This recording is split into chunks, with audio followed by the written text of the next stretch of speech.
Hello guys! Welcome back ulit sa aking channel. For those who are new to my channel, my name is Anthony and I'm the Art Grower. So guys, hindi ito ang ating gagawin sa araw na to.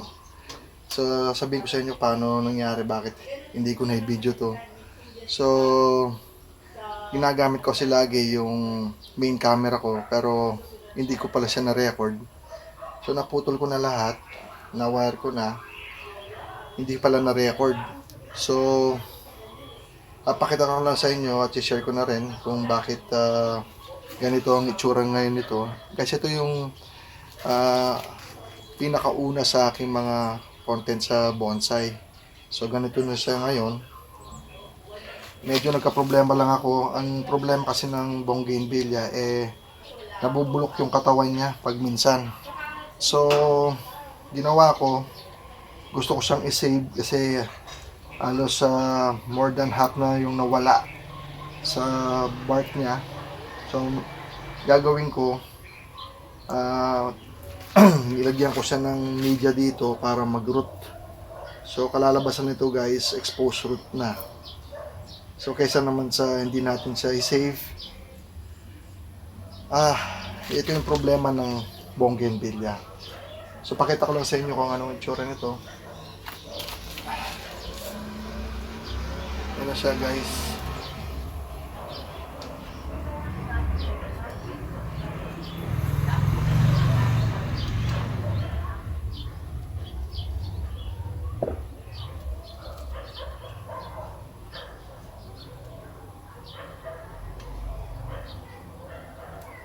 So matagal-tagal pa to bago mabuo. So gagawin lang natin, tanggalin natin yung mga bulaklak. Kasi yung mga bulaklak guys, malakas kumuha ng energy to. So para mag-concentrate siya sa pagde-develop, tanggalin natin.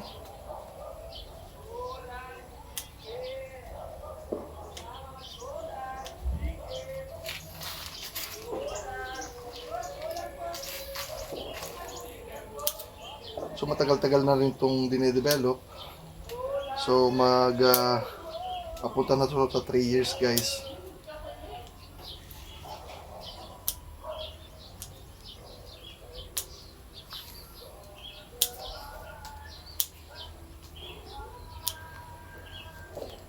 Yan guys. So hindi to ang i-content natin ngayon, kundi eto. So guys, eto yung content natin. So nagawa ko na rin to ng video. Ito yung nasa featured video natin sa ating channel. Ito yun guys.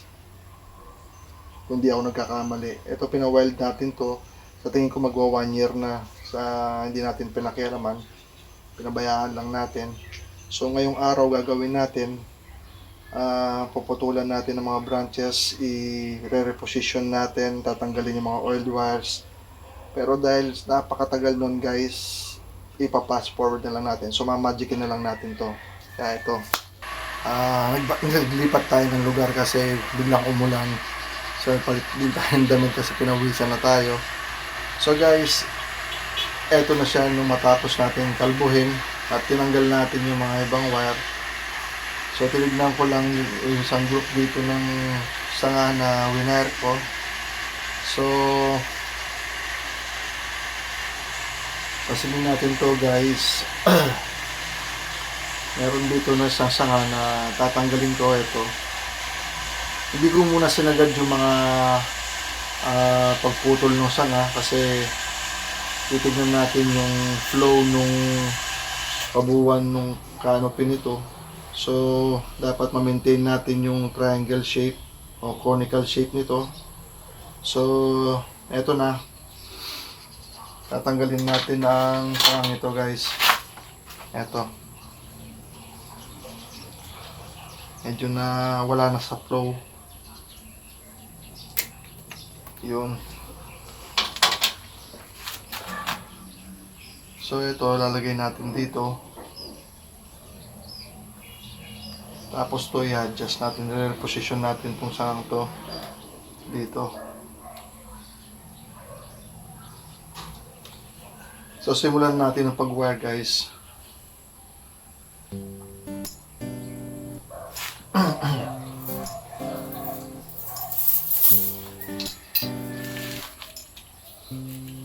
So yung mga old wires na nagamit natin dito, tinanggal natin, tapos gagamitin natin ulit.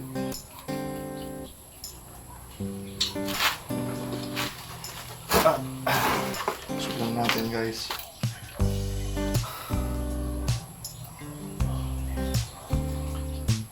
So yung pagkakabit ulit ng wire nito, i-counter na natin yung flow niya before, kung paano siya nakalagay before.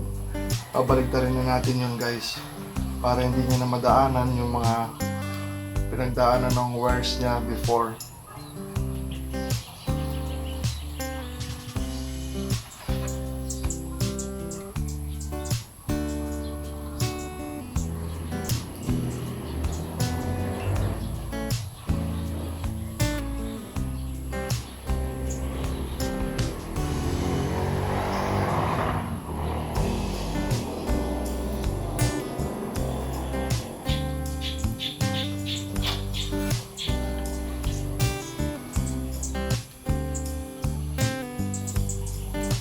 So yung mga sanga nito, i-grouping na natin isa-isa, ayusin ulit guys. Ito i-wire din natin to.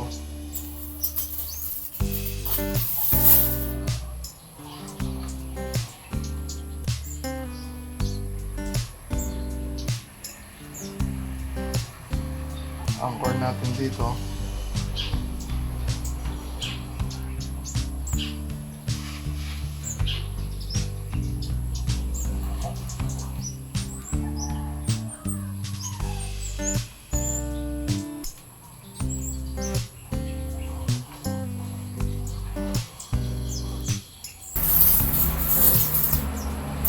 Pagkakalbo lang ng bonsai, medyo may katagalan na, tapos unwire pa natin, so napakatagal din ito guys. So bear with me guys, so tiyagain lang natin to.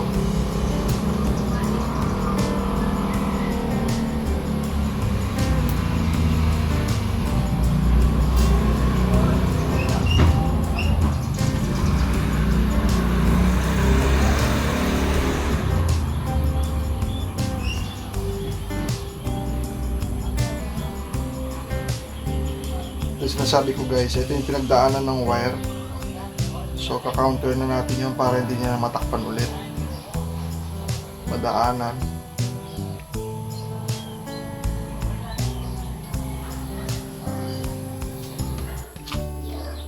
So na-wire na natin yung pinakababa guys. So ito naman, so twist lang natin ng konti dun. Makikita na natin na medyo haba na talaga yung yung mga sanga. So ayan natin paiklihan ito.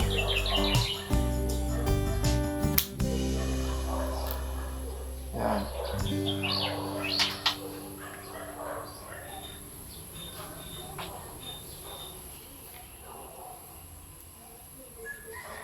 So pag sumisikip na yung mga sanga talaga, minsan talaga napakahirap ng i-wire ng isang bonsai.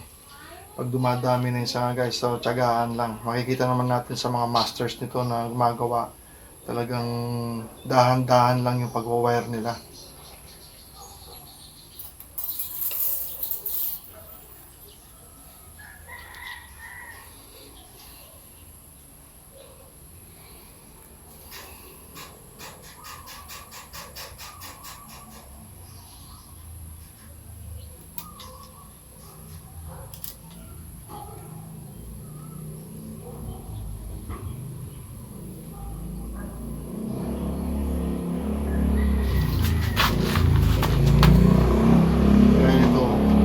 Napakalalim ng kinagat nung minsan kasi sa pagbisi tayo, nakakalimutan na natin bantayan yung mga wires nito guys.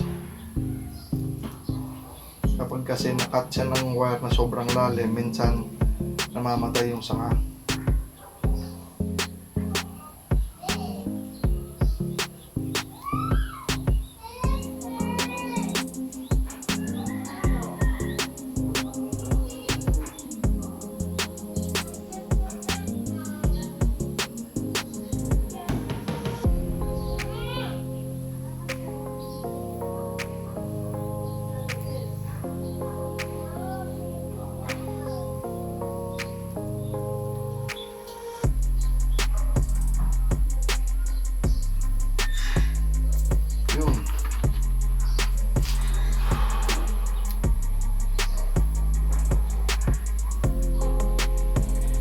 bougainvillea guys, known nito sa brittleness ng mga sanga nito.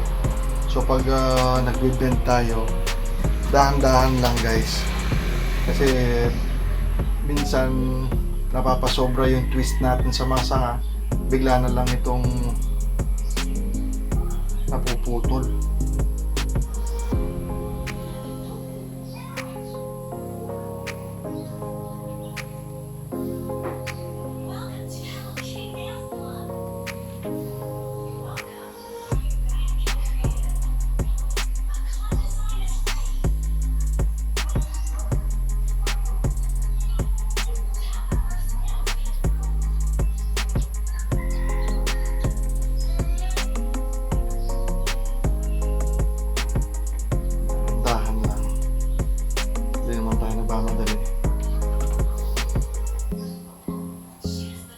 Yun. So, lalagyan natin konti dito to. Uwar natin ng isang kapraso dito para mabigyan ng daan itong nandito. Kasi may malaking butas siya rito. So, nagpatubo tayo ng sanga rito guys para matakpan yun dito. So, kung mapapansin nyo, ito na-wire ko winare ko na ito bago ko na videohan. Titignan ko yung flow ng mga sanga saka dito, kasi pag dito sa may top branches niya dito, sa front branch niya, so mapansin niyo walang nakadiretso sa tumitingin. So gumaganon siya guys, bumili ko siya na ganun, yung tinatawag na eye poker, para walang eye poker na makikita. So ito mga to, nadali natin pa sideways na ganyan. Ito rin. So iniwasan natin yung tinatawag ng mga masters na eye poker na branch. Yung kagaya nito, diretsyon-diretso. So ibabaluktot lang natin ng konti na ganun. Yan. Gumaganon siya guys pag nasa front. Yan.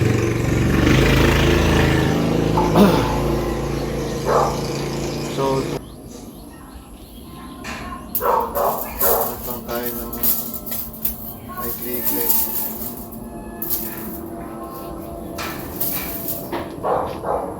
Ayan. Gamitan na natin ng bako.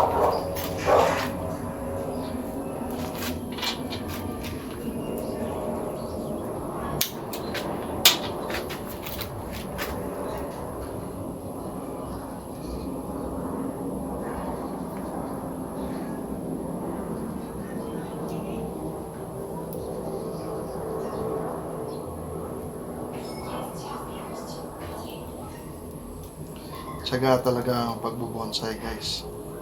So ang makukuha namang benepisyo dito sa mga pumapasok sa paghahabi nito na hahasa yung talento natin sa art.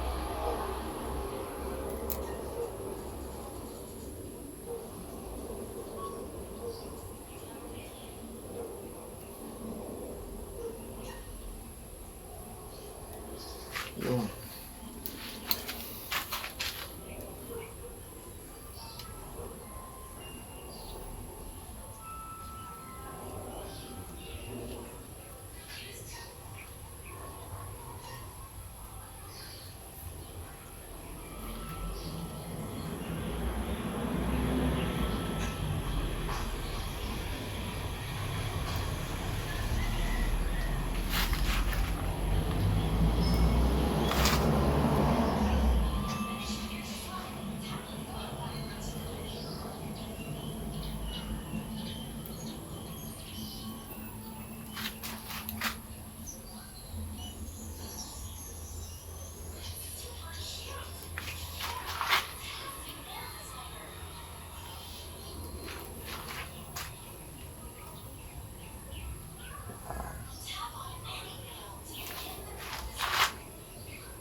So, pwede na natin putulin to dito. So, for now, ganyan lang muna.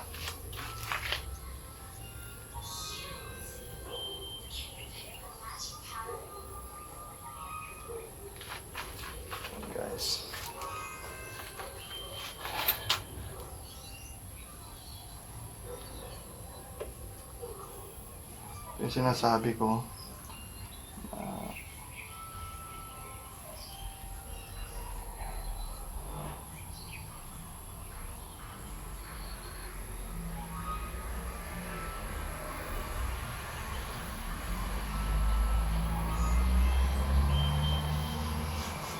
Yun guys.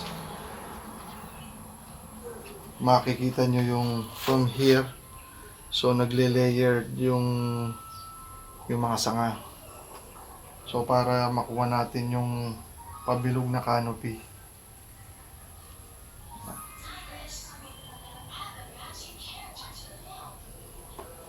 So ito, nagpatubo rin tayo ng isa rito. Dito naman natin dadalhin ito.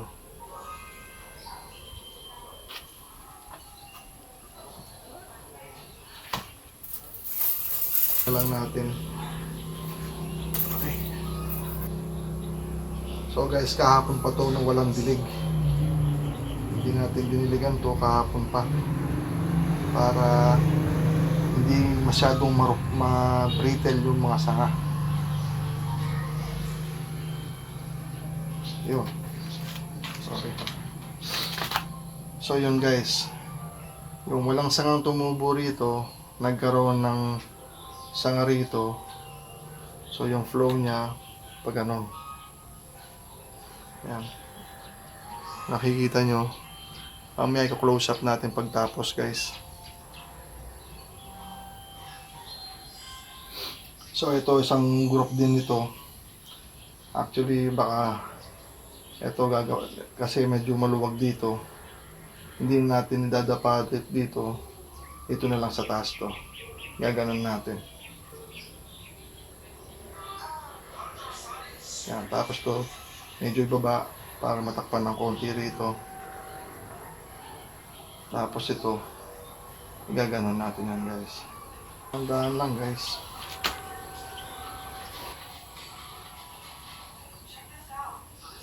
Dahil isang mali lang, bali kagad ito.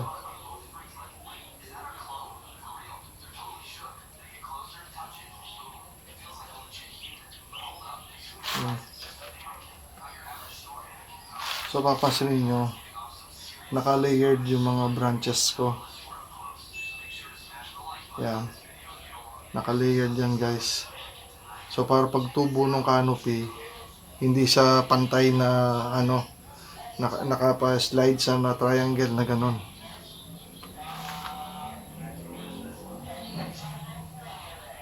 Yan.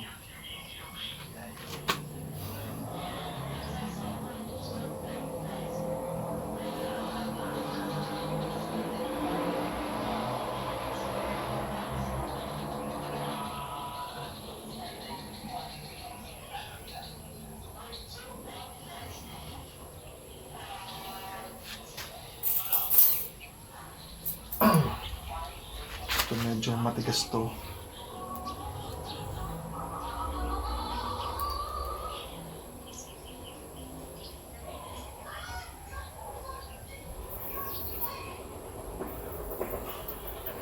Ang core natin dito.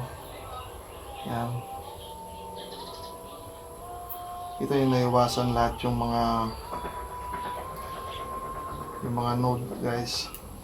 Iwasan natin yan. Dahil yan yung future ng ating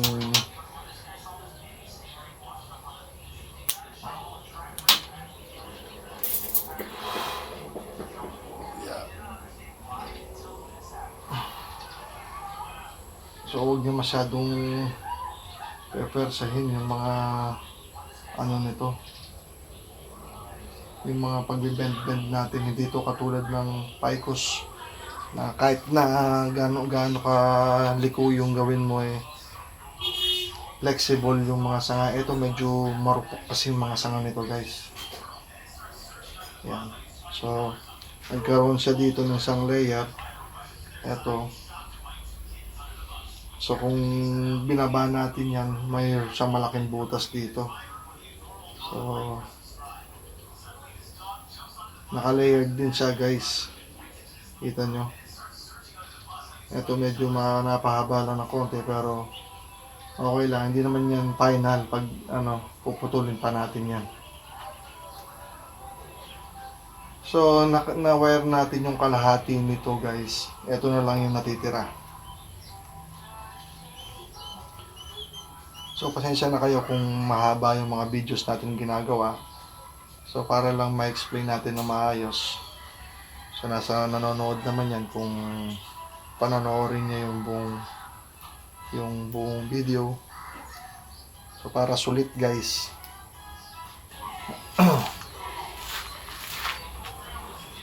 Yun.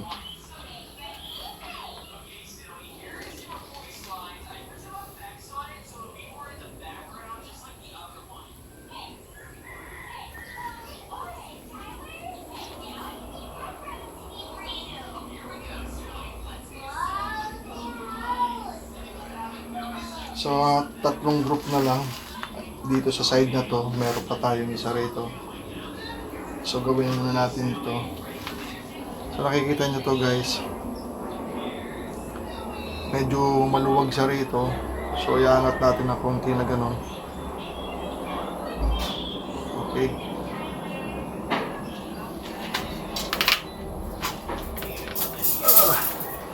Medyo matigas na ng konti ito. Kaya medyo malaking wire gagamitin natin.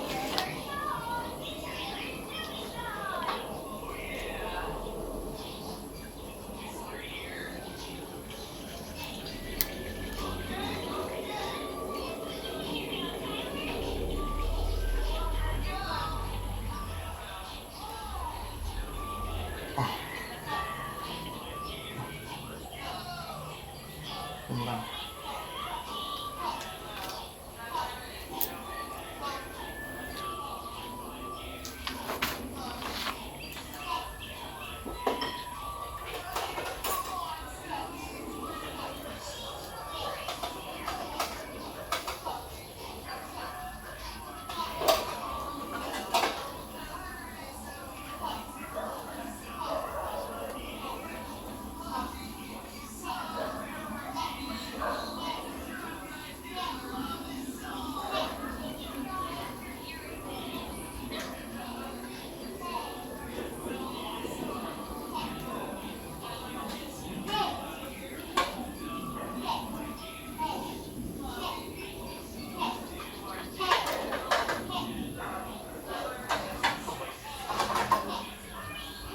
Yun.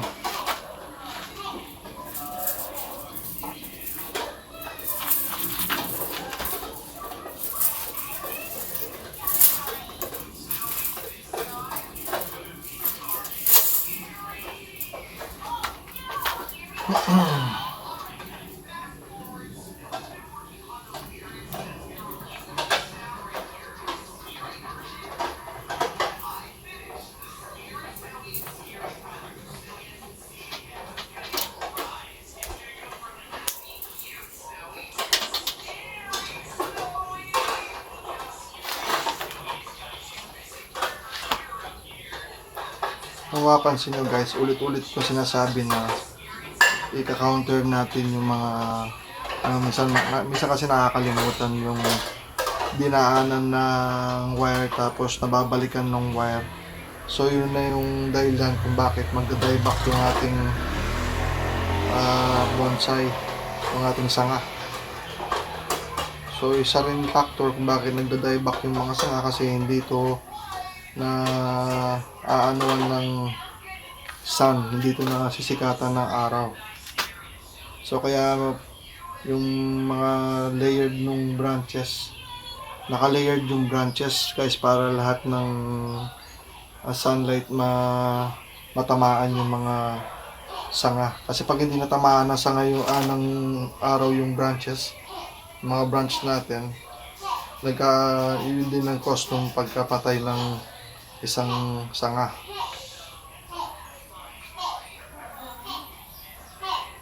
Yun. So isang grupo to guys. Yan. Atas na natin konti to. So dahan-dahan lang. Pag nabali ito, ang laking setback nito guys. Dahil napakatagal kong pinatubo tong sangang to.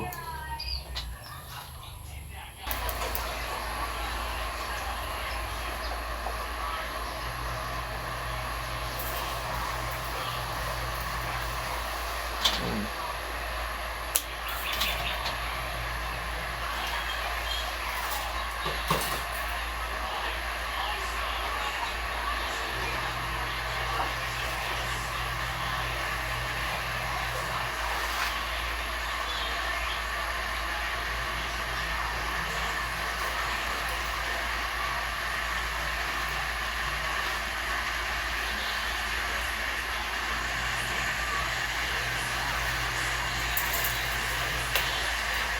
Matigas na to. So,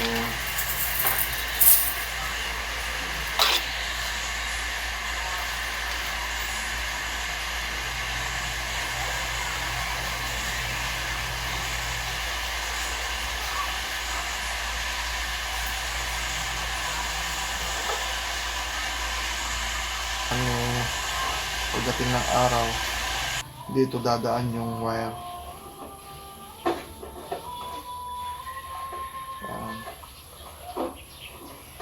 Dito dadaan yung sanga, I mean. Ayan. So, ito na guys. Second to the last.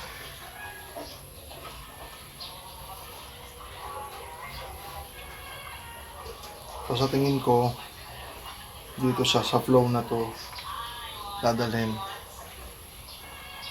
Tapos ito dito. So, hati yung flow niya ng mga sanga. Yung silhouette guys. Natin, check upin natin. Yan.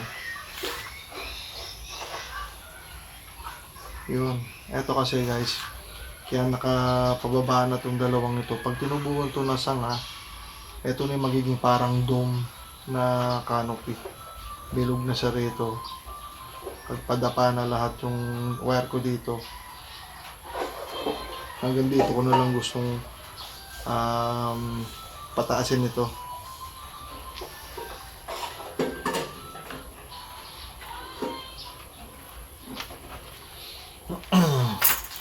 Mamaya papakita natin ng malapitan close up yung pagkatapos nito, paano yung itsura guys. Ngayon parang hindi natin makita sa camera. Ayan. Pero mamaya i-close up natin to.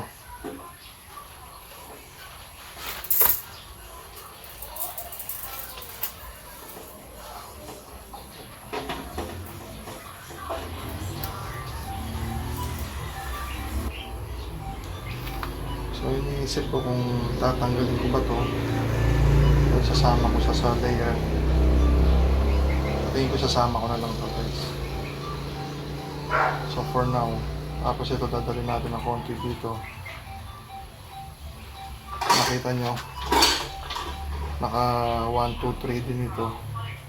1, 2, 3. So mostly ito yung technique na ginagamit ng para matakpan lahat ng mga portion ng ating mga halaman, mga puno.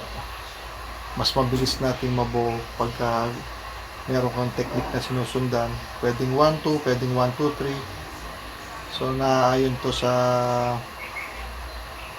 tawag dito yung sitwasyon ng puno nyo, kung kulang pa sa sikip or kulang pa siya sa mga sanga. Yung pwedeng gamitin natin yung 1, 2, 3 technique para mas mabilis siyang magpuno.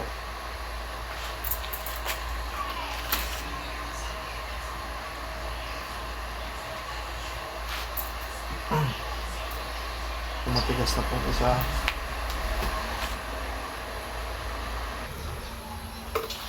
So guys, nakarating na naman tayo sa dulo ng ating video. So yung hindi pa nag-subscribe sa aking channel, please mag-subscribe na po kayo and hit the notification button for more updates. Thank you for watching The Yard Grower. Hanggang sa muli guys.